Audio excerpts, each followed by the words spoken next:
नमस्कार, स्वागत है आपका। मैं हूं कुमैल रिजवी। इस वक्त मैं मौजूद हूं बागपत के बड़ौद विधानसभा में। यहां हम गुजर रहे थे तो यहां देखे कि कल, मैं सबसे पहले आपको बता दूं कि कल जो है 19 तारीख को राष्ट्रीय अध्यक्ष जो राष्ट्रीय लोकदल के हैं जयंत चौधरी जी, उनकी रस्म पगड़ी है और उनके पिताजी चौधरी अजीत सिंह जी की श्रद्धांजलि सभा है।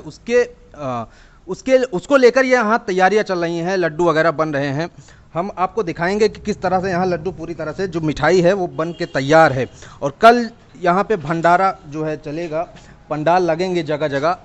आप देख सकते हैं लड्डू यहाँ पे मिठाई पूरी तरह से तैयार है। यहाँ पे कुछ लोग हमारे साथ मौजूद हैं, हम इनसे जानेंगे कि क्या है, कब से इनकी तैयारियाँ चल रही हैं और क्या क्या आगे आने वाले समय में क्या तैयारी करेंगे। सर, सबसे पहले हम चाहते हैं आप हमारे दर्शकों को अपना परिचय दे दें। मेरा नाम अरुण तोमर है। मैं इसी क्षेत्र का रहने वाला हूँ। कल 19 तारीख में सरदेव चौधरी अजीत सिंह की हमारे बीच से जाने के बाद में एक जो रस्म पगड़ी हमारे सामाजिक ताने बाने के अनुसार होती है वो नहीं हो पाई थी कोरोना काल में। 19 तारीख में जयंत चौधरी को रस्म पगड़ी होगी। उसका स्थान उनकी कर्मस्थली छपरौली में रखा गया है और उसकी तैयारी ये पूरा क्षेत्र कर रहा है। यहाँ से अगर बात करें तो एक खाप पंचायतों का यहाँ से एक बड़ा ताना बाना है। जिस जगह हम खड़े हैं ये सनौली गांव है। 24 सा खाप एक यहाँ की अलग से खाप है, 24 गांव उसमें आते हैं, उसकी खाप है। इधर इनका पंचायत होकर इन 24 गांवों का तय हुआ कि हम अलग अलग भंडारे लगाएंगे। जिस जगह पे हम खड़े हैं ये एक भंडारे की तैयारी है। अच्छा, इसके अलावा भी जगह जगह और भंडारे होंगे? भंडारे तो लगभग आपको, अगर कल आप देखोगे तो 20-25 भंडारे आपको मिलेंगे कम से कम। हर रोड पर भंडारे होंगे, हर गांव में भंडारे होंगे। तो ये पिछले 3 दिनों से लड्डू बनने की तैयारी हमारे यहाँ से जो पहले से परंपरा रही है कि अगर हमारा कोई बुजुर्ग जाता है तो उसके जो ब्रह्म भोज होता है उसमें खाने में केवल मोतीचूर के लड्डू और साग पूरी का उसमें होता है। तो ये लड्डू 3 दिन से बन रहे हैं। बारिश का मौसम है, पिछले कई दिनों से बारिश चल रही थी, इसलिए ये यहाँ से घर पे बनाए गए हैं।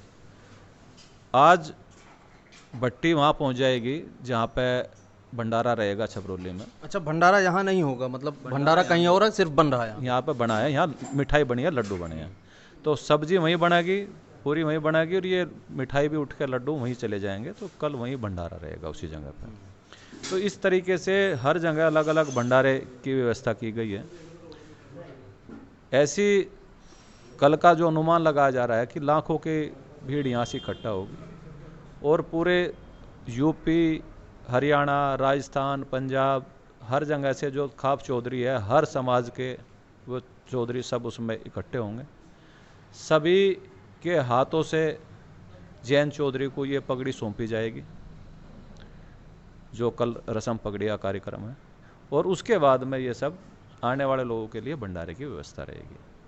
और ऐसी व्यवस्था रहेगी कि चाहे लाख की संख्या हो चाहे 2 लाख की संख्या हो, कोई भी यहाँ से भूखा नहीं जाएगा, सबको ही खाना लेकर जाए। ये इस क्षेत्र ने सबने तय किया है। करीबन जी 7-8 क्विंटल लड्डू है। हाँ, इसमें 7-8 हज़ार आदमी का खाना है ये प्रसाद। इसके अलावा भी पूरी सब्जी बना? हाँ, वो पूरी सब्जी बाद में वहीं बनेगी जाके। ये तो केवल एक प्रसाद है। 7-8 हज़ार आदमियों का। मतलब इसमें कई गांव मिलके इसको? हाँ जी, इसमें 6 गाँव का पूरा एक संगठन है। अच्छा। 24 के हिसाब से जो फैसला लिया गया, उसमें 6 गाँव मिलकर ये ब्रह्मभोज तैयार किया गया। नाम भी बता दो। 6 जिसमें गांव में सिनौली, नंगला, चांदनहेड़ी, शिलाना, शेरपुर, लोहारा, ये गांव आते हैं। 6 ये आपकी विधानसभा बड़ौत में लगता है? हाँ जी, विधानसभा बड़ौत में आता है। नहीं, हमारा गांव तो विधानसभा बड़ौत में, लेकिन बाकी गांव लगते हैं छपरौली विधानसभा में। ये तो हमारी एक चौधरी साहब के लिए एक श्रद्धांजलि सभा है, उसमें विधानसभा नहीं देखी जाएगी। इसमें मतलब सब इकट्ठे होगा, एक रस्म पगड़ी निभा रहे सब अपनी। चलिए, आप ये बताएं कि जैसा इन्होंने बताया कि लाखों की संख्या में लोग आएंगे, क्या व्यवस्था है वहाँ पे, किस तरह की? वहाँ पे सबसे पहले यज्ञ का आयोजन होगा क्योंकि जब इस तरह के आयोजन होते हैं उसमें सबसे पहले यज्ञ में सभी लोग जो आएंगे वे अपनी आहुति देंगे। उसके बाद हमारे जो समाज में एक परंपरा है, जब हमारा बुजुर्ग कोई हमसे बिछड़ जाता है तो उनके उत्तराधिकारी को पगड़ी बांधी जाती है। तो उसी परंपरा के तहत हमारे जो राष्ट्रीय लोकदल के राष्ट्रीय अध्यक्ष जयंत चौधरी जी है, उनको पगड़ी बांधी जाएगी। जो अभी पहले वक्ताओं ने बताया कि उसमें कई प्रांतों के लोग चौधरी आएंगे और उनमें अलग अलग बिरादरियों का प्रतिनिधित्व होगा। ये कार्यक्रम जो होने जा रहा है ये अपने आप में एक ऐतिहासिक कार्यक्रम होगा, क्योंकि चौधरी साहब हमेशा बागपत को अपना घर मानते थे और चौधरी साहब जी से विदाई के हकदार थे। कोरोना का काल था, वो विदाई हम उन्हें नहीं दे पाए, लेकिन हमारे जो सामाजिक ताना बाना है उस सामाजिक ताने बाने ने इस प्रकार का आयोजन करके उन्हें एक भव्य श्रद्धांजलि देने का कार्यक्रम किया है, जिसके अंतर्गत ये एक प्रसाद की व्यवस्था की गई है। अलग अलग जो गांव है, अलग अलग तांबे हैं जो अभी बताया, उनकी तरफ से व्यवस्था है। अच्छा ये बताइए, जैसे हमारे दर्शक भी ये जानना चाहेंगे कि इससे पहले जब चौधरी साहब की रस्म पगड़ी हुई थी, आपको याद है कुछ कब हुआ था या कितने साल पहले हुआ था? नहीं, जब चौधरी साहब की जो बड़े चौधरी साहब की जो रस्म पगड़ी थी उसके बारे में तो मैं ज़्यादा नहीं बता सकता, लेकिन जब माताजी गुजरी उनकी जो अस्थियां हैं वे यहाँ छपरोली में लाई गई थी और उनका भी एक भव्य आयोजन किया गया था। लेकिन जो चौथ साहब की रस्म पगड़ी की जो आपने बात की, चौथ साहब की रस्म पगड़ी भी छपरोली में ही हुई थी। हम जब बहुत छोटे थे, वो सब चीज़ें तो याद नहीं है, लेकिन अगर हम अपने जो हमारे बुजुर्ग बताते हैं तो वो कार्यक्रम भी छपरोली में हुआ था। मैंने भी ये सुना है कि परंपरा चलती आ रही कि बड़े चौधरी चरण सिंह जी, उसके बाद अजीत सिंह जी, उसके बाद अब जयंत चौधरी, ये चलता आ रहा है छपरौली में। छपरौली एक नाम है इस पूरे क्षेत्र का, और वो नाम छपरौली चौधरी चरण सिंह से जाना जाता है। चौधरी चरण सिंह की कर्मस्थली रही है और ये पूरा क्षेत्र उनके नाम से अपने को जोड़कर गौरवान्वित महसूस करता है। इस चीज़ को निभाते हुए चौथ साहब ने भी चौधरी अजीत सिंह की भी रस्म पगड़ी जो हुई थी वो छपरौली में हुई थी, और अब जयंत चौधरी को भी जो पगड़ी सौंपी जा रही है वो छपरौली में ही सौंपी जा रही है। चलिए, आपसे हम ये समझना चाहते हैं कि इन लोगों ने बात की तैयारियों की किस तरह से तैयार। हाँ, मैं रूट प्रबंधन के बारे में बताऊंगा, शायद आप वो जानना चाह रहे थे। जी जी।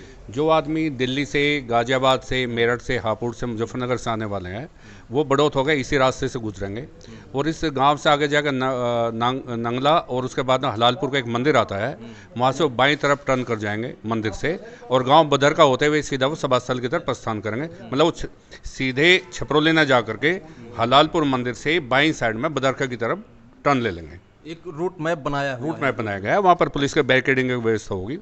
दूसरा, जो शामली से और छपरौली की इस साइड की छपरौली उत्तर दिशा से आने वाले हैं, जो बिराल होकर आएंगे, रठौड़ा मुकंदपुर होकर आएंगे, वो छपरौली में जो ब्लॉक है, छपरौली ब्लॉक सरकारी जो ब्लॉक है, उसके बाहर की साइड में वो ट्रैफिक को रोक दिया जाएगा।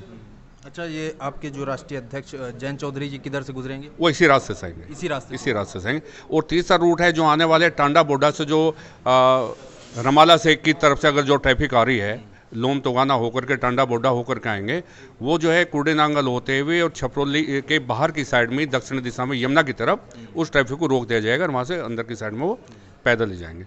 सभा स्लिप में एक विशाल पंडाल बनाएगा जिसके ऊपर जयंत चौधरी की जहाँ रस्म पगड़ी होनी है वो रहेंगे, और खाप चौधरी जो सीनियर खाप चौधरी हैं वो वहाँ पर मौजूद रहेंगे मंच के ऊपर। राजनीतिक लोग जो है, ये राजनीतिक कार्यक्रम है, राजनीतिक लोग हैं, मंच को साझा नहीं करेंगे। उससे पहले सवेरे 10 बजे हवन का कार्यक्रम शुरू होगा। हवन में लोग आहुति देंगे, बड़े बड़े 2 कटआउट लगाएंगे जहाँ लोग अपनी श्रद्धांजलि, पुष्पांजलि उनको अर्पित कर सकते हैं। कब से ये तैयारी चल रही है आप लोगों की? मैं परिचय दे दूं, मैं नीटू पहलवान शिनोली, और आप लोगों का किसान आवाज़ का भी धन्यवाद करूँ मनोज जी का, क्योंकि हमारी बात कोई दिखाता ही नहीं। हम देखे, जब भी देखे, हाँ मोदी, हाँ मोदी, हाँ योगी, हाँ योगी, हाँ हिंदू मुस्लिम, हाँ वो, ये देखे। तो आज आप लोगों का बहुत बहुत धन्यवाद है। आप देहात में आए, गांव में आए, आप हमारे चौधरी साहब के बारे में हम क्या कर रहे हैं, क्या उन्हें मानना है, भगवान मानना है, हम देवता मानना है, उसको आप दिखाओगे। नहीं, हम लोग तो लगातार किसानों की आवाज़ उठा रहे हैं, उसी नाम से हमारा चैनल भी है। वो आपकी बहुत अच्छी बात है, किसानों की बात सब कह, लेकिन किसानों की बात दिखाता कोई नहीं, लेकिन आप दिखा रहे हैं, ये इसीलिए तो हम आपका धन्यवाद कर रहे हैं चैनल का। तो हमने ये 8,000 के करीब यहाँ तैयार करवाई मिठाई, और कुछ अब जाके वहाँ 8-9 हज़ार 10,000 की अब करवाओगे। अच्छा, अभी और बनाएंगे? मिठाई और बनेगी अभी रात के 12 बजे तक। वहाँ जाके कढ़ाई चढ़ेगी, अब छपरोली टेंट लग रहा है हमारा, जहाँ भंडारा चलेगा, तो वहाँ कढ़ाई चढ़ेगी, वहाँ और 10,000 15,000 आदमियों को अभी मिठाई बनेगी। उसके बाद रात के 12 बजे के बाद सब्जी का कार्यक्रम चालू होगा, सब्जी का, पूरी का, वो कार्यक्रम चालू होगा। मतलब कार्यक्रम कल तक चलता ही रहेगा? कार्यक्रम कल से चल रहा, और 19 की शाम 6-7 बजे तक चलता रहेगा बराबर यही। और ये 6 गांवों का हमारा है भंडारा, और इसमें हम चाह रहे हमारे भंडारे में कम से कम भी 20-21 हज़ार आदमी खाना खावे। सबका बहुत बढ़िया और व्यवस्था रखा गया, साफ सफाई की उसकी बिल्कुल।